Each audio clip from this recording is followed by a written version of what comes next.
Mga opisyal sa mga tanggapan ng gobyerno sa BARM pinagbibitiw sa pwesto. Ang COMELEC aminadong may implikasyon ang hakbang sa isinasagawang paghahanda para sa unang parliamentary election sa BARM sa Oktubre. Si Luisa Erispe sa sentro ng balita. Ipinag-utos ni Chief Minister Abdul Rauf Makakuwa ang courtesy resignation sa lahat ng mga ministers, deputy ministers at heads ng mga opisina at ahensya ng gobyerno sa Bangsamoro Autonomous Region in Muslim Mindanao o BARM. Sa memorandum na isinapubliko ng Commission on Elections, kailangan magsumite ng resignation hanggang June 30 o sa Lunes. Hindi naman dinitalye sa liham ano ang dahilan ng kautusan ng Chief Minister, pero may kaugnayan umano ito sa mga seryoso at mabibigat na reklamo na natatanggap nila sa pamunuan sa BARM. Dahil naman dito, ang Commission on Elections aminadong may implikasyon ng courtesy resignation sa ginagawa nilang paghahanda para sa kauna-unahang parliamentary elections na nakatakdang isagawa sa BARM sa Oktubre. Any change ng leadership will always have an implication naman doon sa mga paghahanda kung meron man. Pero sana nga, total naman ito ay medyo mahaba-haba pang panahon kumpara sa nalalapit na halalan.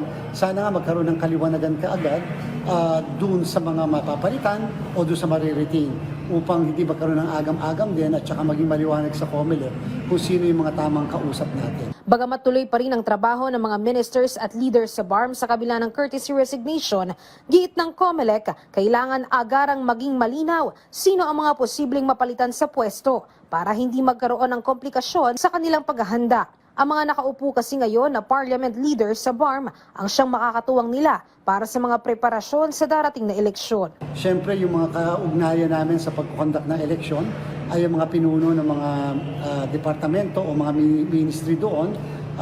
And therefore, tingnan natin kung gaano kabilis mapapalitan, kung magpapalitan ba o kung sakali magkakaroon ba ng pag-retain nung mga nakaupo sa kasalukuyan upang magtuloy-tuloy din yung pakikipag-usap natin sa kanila. Pero sa ngayon, tuloy pa rin naman ang paghahanda ng COMELEC para sa eleksyon sa Oktubre. Lahat na po ng mga dapat gagamitin natin budget ay naihanda na po natin, and pati po yung training ng mga electoral board members, yung mga DESO at saka support staff ay nakalatag na po sa namin, pati po yung mga dates kung lahat kailan ito gagawin.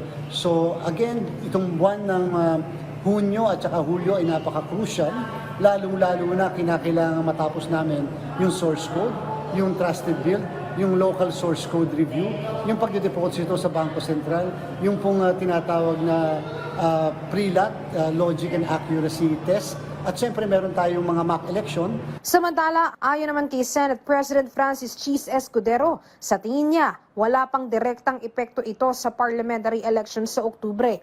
Karapatan din umano ng Chief Minister na palitan ang kanyang mga gabinete o ministers upang matiyak na maayos ang pagpapatakbo sa BARM.